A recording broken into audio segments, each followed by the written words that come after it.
You're listening to the main event with Zach Gelb and Chase Sr. on WHIP. The fact that they were left out, I would agree with that. I think it's a disgrace. You used the term here, Zach, about an eye test. The first time in my 20 years as a head coach that I've heard now that we're into eye test, that the committee is going to be talking about how you look. And the fact that they so cavalierly put in Power 5 conference teams that have double-digit losses, and they ignored teams like Temple. They ignored teams like Dayton, really. They ignored teams like Boise State. Think if you were a Boise State fan and you're told on Sunday you're going to the tournament, you've been selected to go to the tournament because you won your regular season in a tough the Mountain West. You win the regular season, you're Boise State, you have 2 days to get to Dayton to play Dayton at Dayton. It's like, thanks for coming. Here's your parting gift. They hijacked the tournament. The Power 5 conferences have hijacked the tournament this year. Temple's a shining example. To a lesser degree, the Richmonds, the Old Dominions, the Murray States. It used to be a tournament that included everybody, and I'm afraid that we're headed in a direction where they're going to exclude anybody that's not in the Power 5 conferences. So this is a difficult week for everybody that's in one of the Power 5 conferences, and certainly it's a difficult week for Dumpf and Temple and their ardent fans.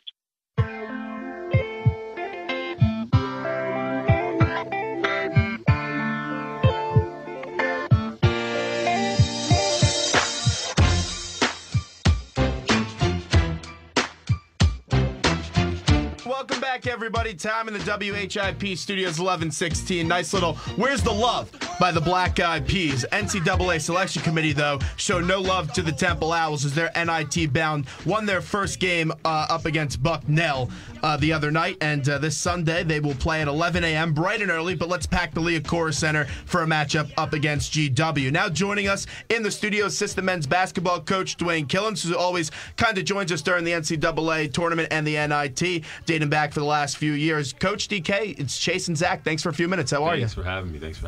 Well, let's just take a look back to Selection Sunday, and you just heard Coach Phil Martelli go off on the selection committee thinking that the Power 5 conferences have hijacked the NCAA tournament, and have a team like Temple in the American Athletic Conference win 23 games, takes down a top 25 team in Kansas. I don't know what eye test Scott Barnes was using. I thought you guys should have been in the NCAA tournament. Do you agree with Coach Phil Martelli? Do you have a fear that the Power 5 conferences are really hijacking the NCAA tournament, and maybe you see teams in the A10 and the AAC, their numbers just reduced with teams getting in the tournament over the years? Yeah, I think when you look at it, the Power 5 conferences, they've changed the landscape of college athletics as a whole. The way the conferences look, the way everything operates, that's the reason why things are done at such a full scale, because those teams kind of monopolize college athletics from a huge point. When you go back to, I think we were all sitting there feeling pretty confident about what we had done throughout the course of the year, but you knew in the back of your mind there might be a chance that we might get, for lack of a better term, snubbed. And it was unfortunate, for when you look back for our seniors, we didn't get that last opportunity to compete in the tournament. I thought we did everything we needed to do. And when you look at some of the teams, pound for pound, I thought we had a pretty good argument. But unfortunately, we weren't selected. And like I think a lot of us have said is, we had some opportunities to make a bigger statement in terms of what we had done from our whole resume, our full body of work. We didn't necessarily get that done on some nights, and it's unfortunate, but luckily we still have a chance to compete and play in the NIT. Obviously, beating SMU would have helped to get that 24th win, but still, I thought you guys were destined to go to Dayton and be in that playing game. However, that's a tough thing for a coach, and we had Fran come in here to just address your players after thinking a lot of them were going to get in and then having that empty-looking feeling on their faces and in their hearts, especially with the players such as Will Cummings, who's a senior on this team, Jesse Morgan, who came over with one goal in mind to get back to the NCAA tournament. When did you realize, though, because your team came out and they competed up against Bucknell, when was the moment during that whole stretch since after Sunday that you knew your guys were going to go out there and really fight to try to win this NIT? I thought the biggest thing is Will and I text, on Monday and before practice, and I said, "How you feeling?" and we went back and forth for a little bit, and he wanted to play, and I think that's the key. You want your leader to want to play. I mean, I think our guys feed off of Will, his energy, what he gives us, and I thought he went out ready to go right away. And I thought, the first practice on Monday was pretty good. Tuesday was a little bit better, and our guys looked like they wanted to compete and win. And Bucknell's a really good team, and obviously Coach, does a great job preparing us for every game that we play. And I thought our guys were really engaged, really excited. But I thought it started with Will, with just his approach, his energy, and his focus. Dwayne Killings is our guest right now on the Main Event, WHIP Radio in Philadelphia. And Coach, as a student athlete, the dream when you elect to sign with a school out of high school is to make it to the NCAA tournament. And for the players to have their dreams kind of dashed, that's a big hit emotionally. As a coaching staff, what was the message to the players when you guys found out that you got snubbed? Because that's not easy to take, especially when you have to turn around, practice the next day, and compete in the NIT. Yeah, it's a lot of highs and lows, but that's what sports is, right? Mm-hmm. I think one of the things that Coach really did is he sent two messages. One, we had a chance to compete and still play in the NIT. We had a chance to play for a championship, which is a huge statement no matter if you're in the NIT, the NCAA. And then second, I think what he tried to do is send a message to the guys, not only our seniors, but our younger guys that will return is, sometimes it comes down to some of the smallest things, a rebound that we didn't get, a defensive assignment that we missed, opportunities that just kind of flew by that maybe we didn't give our best on a given night or a given day. And you try to send that message because, this opportunity is really short. And, you look back and you say, Will Cummings is a senior, and this is the end of his college career this month. It's a crazy thing to think about because those 4 years go by so quick, and you don't want to take it for granted. So you want to give your all and be the best player, the best person, the best student you can be every day. And I think that was the consistent message you try to give these guys. And I thought they bought in because one of the biggest things is they came in ready to go when we got to the arena on Wednesday. And I was really excited to see the students come out, in full support because I thought the kids really deserved and needed that. And that was really impressive. I thought we had a pretty good crowd, and that really helped us as well. Working off that, did you sense a team that was kind of angry when it hit the floor, looking to kind of prove the selection committee wrong? Obviously, there's some work to do. The main objective is to win the NIT and prove that selection committee wrong, but that was an impressive performance on Wednesday, given the disappointment on Sunday. Yeah, I thought we bounced back pretty quick in terms of our preparation, in terms of our mindsets. And I think that's the guys' mindset is that they want to come out and win the NIT. And it's step by step. Bucknell's a really good team. They run a lot of really good stuff. They have good players. I think they're a type of team, if you let up at any point, they can get you. So I was really impressed with what some of the things we did in that game. And now we have to build off of it as we get ready to play on Sunday versus GW, which is another really talented team out of the A-10. We're familiar with them. But I think the mindset is let's go brick by brick and build it up and get to the championship and win the whole thing. Will did what a senior leader is supposed to do in that game. He put the team on his back and had a sensational performance with 30 points, 1 point shy of his career high that he had in 2014 at UCF. Just describe to me the type of leader Will Cummings is. He just gives his all. Somebody made a comment once, it was a fan, and they said one of the things they loved about Will was that he gives his soul. And he crashes on the ground, but he always gets up. And that's kind of the thing that Will does. He's always coming at you. He's always putting pressure on the defense. He's always trying to get to the rim, trying to find his teammates. He leads by example. It's not always by words.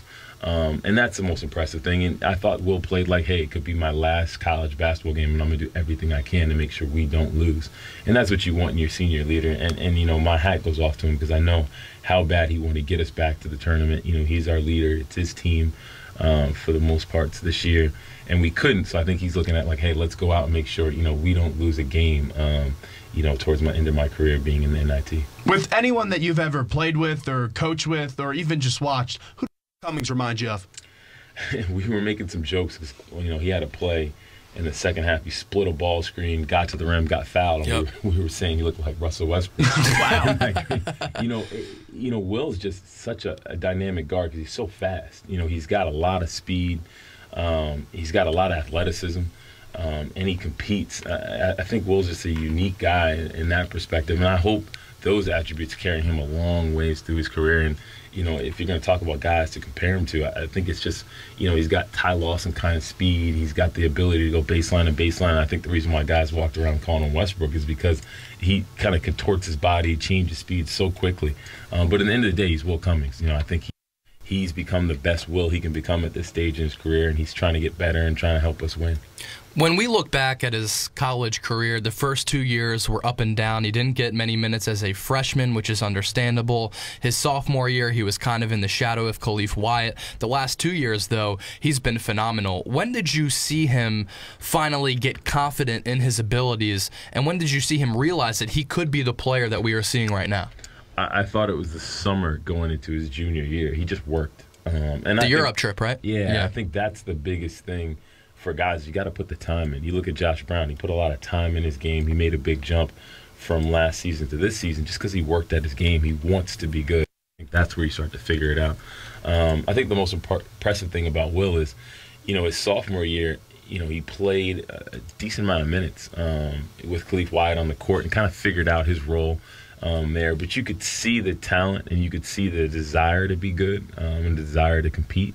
And I thought those things were huge, and he matched that together through the summer. And he was ready to go last year. It wasn't a great season for him or for us from a win-loss perspective, but you saw the growth in his game, and he really, really seized the opportunity to be our senior leader this year. Dwayne Killings joins us in studio right now. Temple is going to play in the NIT Round 2 up against GW this Sunday. Game starts at 11 a.m. Just going off of what you said with Josh Brown, we all know the work that he put in the summer, took summer classes, was in the gym every day because he has a really good defensive background with Coach Hurley going back to his days at St. Anthony's. However, though, his offensive game needed to improve, and this year he has a lot more confidence when he gets the ball, especially under 5 minutes. He made that big shot up against Memphis, had a big shot the other night in the NIT. What steps, though, specifically, and what parts of his games have you seen improve this year? Definitely his shooting. I think that's the biggest thing that he worked on in the summer. And then just being more confident out on the floor, his ability to impact the game offensively. I think he looks for the right shots. He finds his opportunities, and he's always ready to go. The thing I love about Josh is when you watch him, when he's not in the game, he's engaged. He's cheering for his teammates. He's listening to what the coaches are saying. So that way when he hits the ground on the court, he hits the ground running. And I thought one of the biggest things for him also was, Coach McKee's done a great job of just kind of mentoring him, giving him some tips about the game, how to approach it, how to think about it, how to be a really good player, how to maximize his opportunity, his talent. And he's really worked at that, and it's been impressive and exciting for his future. Another young player that I was just so impressed with this year is Obi Anechionia. At 6'8", he's a great athlete that can bang down low. He can also shoot from the outside. He's one of the better athletes, I think, that Fran Dunphy has brought in here, and you guys as a coaching staff. What's his ceiling? Obviously, he has some work to do to develop and round out his game, but his future's bright. I would say his ceiling is as high as he wants it to be, and he's another guy that needs a huge summer. He's got to get a little bit stronger, get a little bit more confident, and continue to develop his low post game. I think he's really comfortable out on the perimeter, but Obi's a guy that can do a lot of things on the floor. I think he's almost limitless in terms of what his abilities are and where his growth can take him. All about his approach this summer, working on his individual skill set, trying to get stronger, and then applying that next year and growing, because we're going to need more from him. And I'm excited for him as well. I think he's going to have an opportunity to have a great career here. But like all these guys, it's really about the time that you put in. I mean, we talk to the guys sometimes. It's like the bank. You got to invest in your game. For sure. That way you can take a lot out of it. But I think he's a guy that really wants to be good and wants to put the time in, and I'm excited for his growth as well. Well, hopefully that bank's open on Sunday for you guys. Just getting to Sunday, though. GW, I took a look at their roster. They have 4 players that average at least over 10 points a game. Good mixture at the forwards and the guards. What struggles do they present for you coming up on Sunday?